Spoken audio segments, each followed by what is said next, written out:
شاه است حسین، بادشاه است حسین، دین است حسین، دین پناہ است حسین۔ ایک ایسی خاموش صحرا جہاں ہوا بھی سوچ کر رخ کرتی تھی،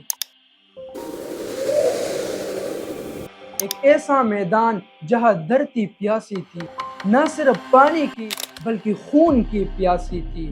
یہ میدان کربلا ہے جہاں انسانی تاریخ کا سب سے افسوسناک اور روح ہلا دینے والا واقعہ ہونے جا رہا تھا۔ یہ واقعہ حق و باطل کی جنگ تھی۔ یہ ایک ایسی جنگ تھی جس کو ایک ایسی سازش کے تحت لایا گیا، مدینہ منورہ سے شروع ہوا اور کربلا کے میدان میں اپنی خونی اختتام تک جا پہنچا۔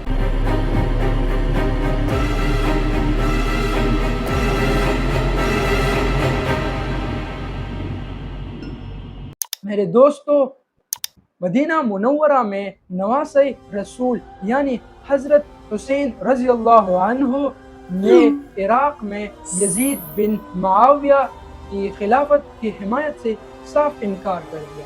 اس لیے یزید باطل پر تھا، ناحق حکمران تھا، ظلم کرتا تھا اور اسلامی اصولوں کی خلاف ورزی کرتا تھا۔ سازش کی یہ کڑی افسوسناک اور قابل مذمت تھی، کیونکہ کوفہ کے لوگوں نے حضرت امام حسین رضی اللہ عنہ سے حمایت کا وعدہ کیا اور تحریری طور پر سینکڑوں خطوط حضرت امام حسین رضی اللہ عنہ سے بیعت کے لیے مدینہ منورہ ارسال کیے گئے۔ کوفہ کے لوگوں کی یہی یقین دہانی تھی جس کی بدولت حضرت حسین رضی اللہ عنہ مدینہ منورہ سے مکہ مکرمہ اور پھر مکہ مکرمہ سے کوفہ کی طرف 72 اہل بیت سمیت روانہ ہوئے۔ ابھی آپ رضی اللہ عنہ کوفہ پہنچے بھی نہ تھے کہ راستے میں ان کا سامنا یزید کی 30,000 لشکر سے ہوا۔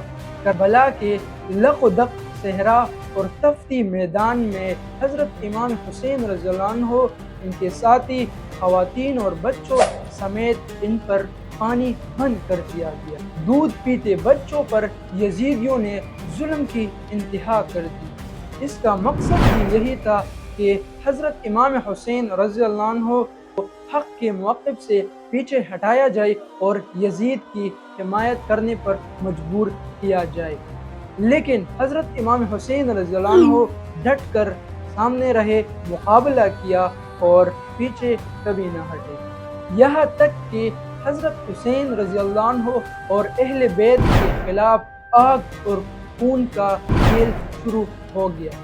10 محرم الحرام یعنی عاشورہ کے دن جنگ شروع ہوئی۔ میرے دوستو، کون سی جنگ، کیسی جنگ، اس کی تو کوئی برابری ہی نہیں تھی، کیونکہ ایک طرف تیر و تلوار سے عاری بچوں اور خواتین پر مشتمل حضرت امام حسین رضی اللہ عنہ کا خاندان رسول، جبکہ اسلحے سے لیز ہزاروں کی تعداد میں یزیدی فوج۔ معرکہ حق و باطل شروع ہوا۔ خاندان رسول صلی اللہ علیہ وسلم کو ایک ایک کر کے شہید کیا گیا۔ اللہ، صد افسوس، حضرت حسین رضی اللہ عنہ کا جواسال فرزند اور حضور صلی اللہ علیہ وسلم سے مشابہ حضرت امام علی اکبر کو شہید کیا گیا۔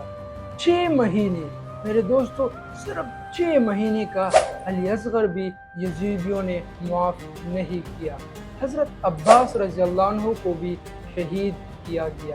اس طرح خاندان رسول صلی اللہ علیہ وسلم کو ایک ایک شہید کرتے گئے وہ لوگ، اور آخرکار حضرت امام حسین رضی اللہ عنہ تنہا رہ گئے۔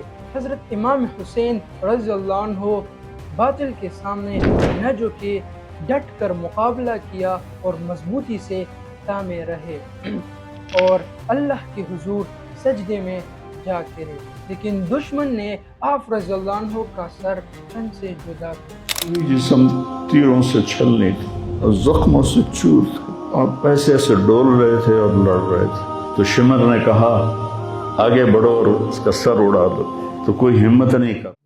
کے بعد حضرت زینب بنت علی رضی اللہ عنہ کی سربراہی میں بچا کچا خاندان رسول صلی اللہ علیہ وسلم کو شام لے جا کر یزید کے سامنے پیش کیا گیا۔